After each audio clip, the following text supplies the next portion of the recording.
අයිබෝන් අද මම ඔබත් එක්ක කතා කරන්න උත්සාහ කරන්නේ අපේ සමාජයේ අපිට ටිකක් සුලභව දකින්න ලැබෙන සංවේදී මාතෘකාවක් ගැන.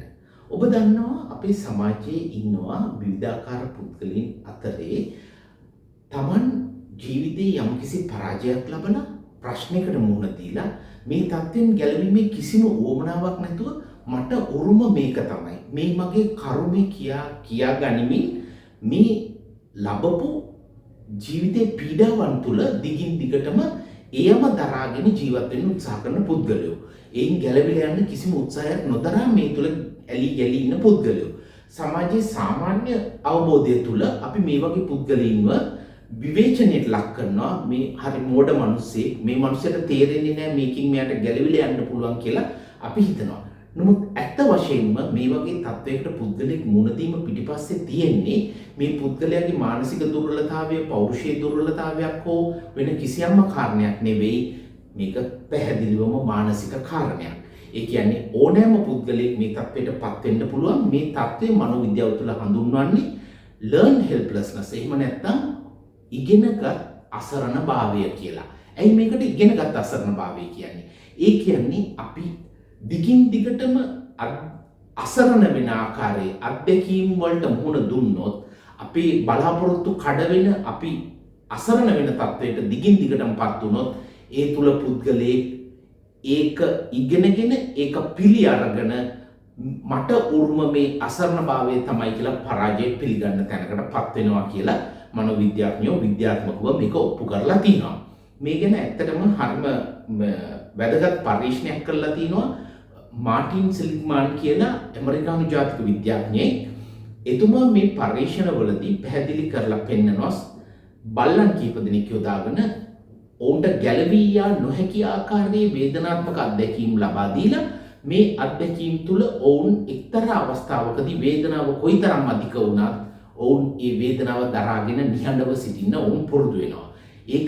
ඒක මිනිසුන්ගේ චර්යාවට ආදේශ කරලා ගත්තාම මේ දිගින් දිගටම ඍණාත්මක බලපෑම් වලට සමාජය තුළ ලක් වෙන පුද්ගලයෝ ඒක දරා ගනිමින් පරාජය පිළිගෙන පරාජය තුළ ජීවත් වීමට හුරු වීම ඊටම ලස්සනට විද්‍යාත්මකව පැහැදිලි කරලා තියෙනවා.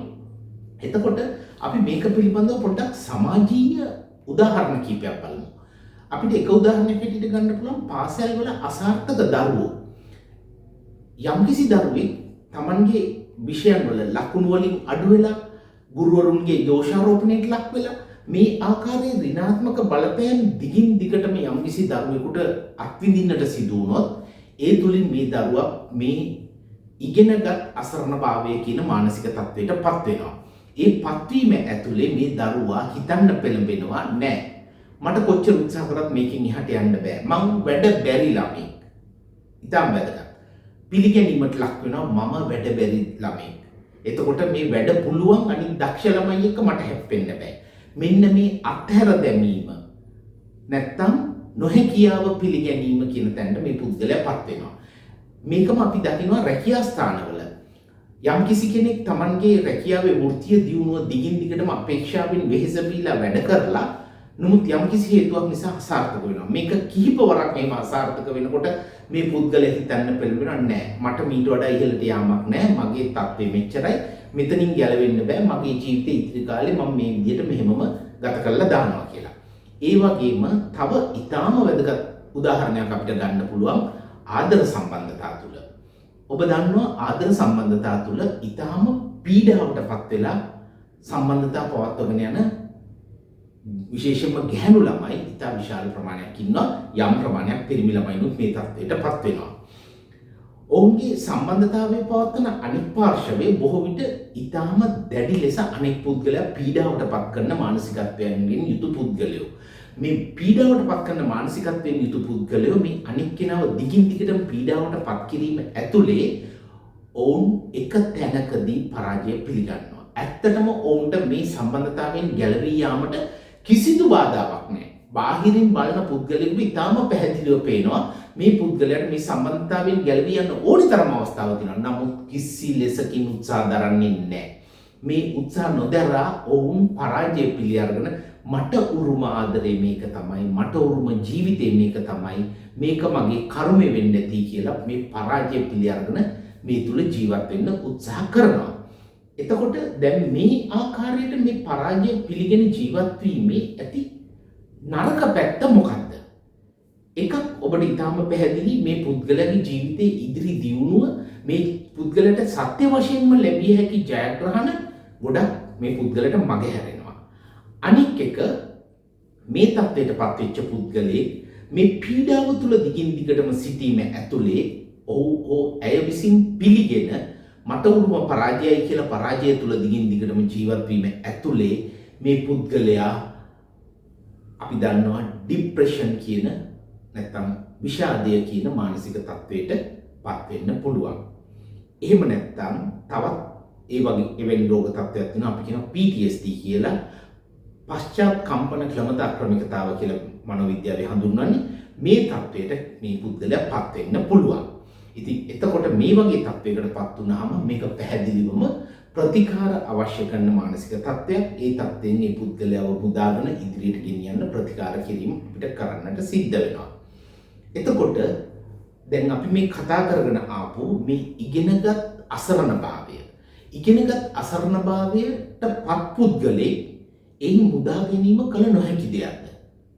නෑ, ඇත්ත වශයෙන්ම මනෝවිද්‍යාත්මක සහයක් තුලින් එවැනි පුද්ගලයන් එයින් ගලවා ගත හැකියි. මේ ගලවා ගැනීම සඳහා මොකක්ද අපි කරන්න ඕනේ? මේකට මූලික වශයෙන්ම ඔවුන්ගේ මේ ඍණාත්මක මානසික බලපෑමට ඔවුන්ට හේතුභූත වූ පරිසරය, මේ පරිසරයෙන් මේ පුද්ගලයාව ඉවත් කළ හැකි නම් ඒක ඊටාම වැදගත් ප්‍රවේශයක් වෙනවා. ඊළඟට අපිට මේ පුද්ගලයාගේ චින්තනය, පරිකල්පන ශක්තිය වෙනස් කිරීමට, ලක් කිරීමට, වැඩි කිරීමට අපිට සිද්ධ වෙනවා. මේක අපි කියනවා cognitive change. මනෝවිද්‍යාවේදී අපි පාවිච්චි කරන වචනේ. එහෙම නැත්නම් සංජානනීය වෙනසක්. මේ පුද්ගලයාගේ මානසික සංජානනය වෙනසකට ලක් කරන්න අපිට සිද්ධ වෙනවා. ඒක සඳහා භාවිතා කරන්න පුළුවන් මනෝචිකිත්සක ක්‍රමවේද තියෙනවා. අපි කියනවා CBT කියලා ක්‍රමවේදයක් අපි කතා කරනවා, මනෝචිකිත්සක ක්‍රමවේදයක්. මේ වගේ ක්‍රමවේද භාවිතයෙන් අපිට පුළුවන් මේ පුද්ගලයාගේ මේ සංජානනය නැත්නම් පරිකල්පනය වෙනස් තැනකටපත් කරන්න. ඒ තුලින් මේ පුද්ගලයාට විශාල සහනයක්, සුවයක් දැනෙන්නට පුළුවන්. ඒ වගේම අපි නිතරම කතා කරන මෝහනය වගේ ක්‍රමවේද හරහා මෙවැනි පුද්ගලයෙකුට ඊටාම පහසුවෙන් සහනයක් ලබා දෙන්නට පුළුවන්. මේ පුද්ගලයා තුළ තියෙන මේ පරාජිත චින්තනය බිඳහෙලා ඔහුට මේ පරාජිත ආකල්පෙන් ගැලවී මෙතනින් එළියට ආ හැකි කියන විශ්වාසය ඒ පුද්ගලයා තුළ ජනිත කිරීම තමයි අපිට මේ සඳහා කළ හැකි හොඳම පිළියම. මේ සඳහා පළපුරුදු මනෝචිකිත්සකයෙකුට කළ හැකි ඊටාම වටිනා වැඩ කොටසක් තියෙනවා.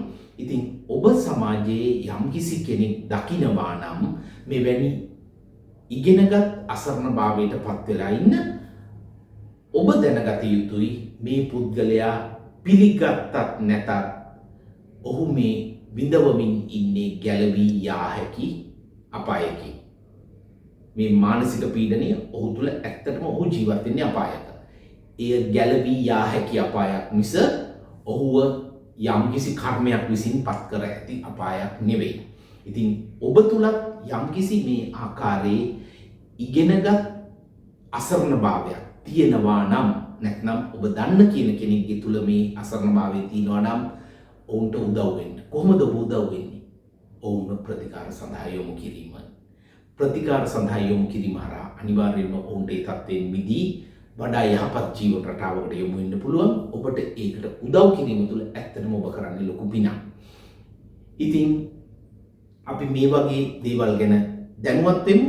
ඔබ දන්න ඔබේ අත්දැකීම් මේ පිළිබඳව තියෙනවා නම් අපේ කමෙන්ට් ඔස්සේ සඳහන් කරන්න. අපි ඒ වගේ නැත් ඉදිරියේදී සාකච්ඡා කරමු.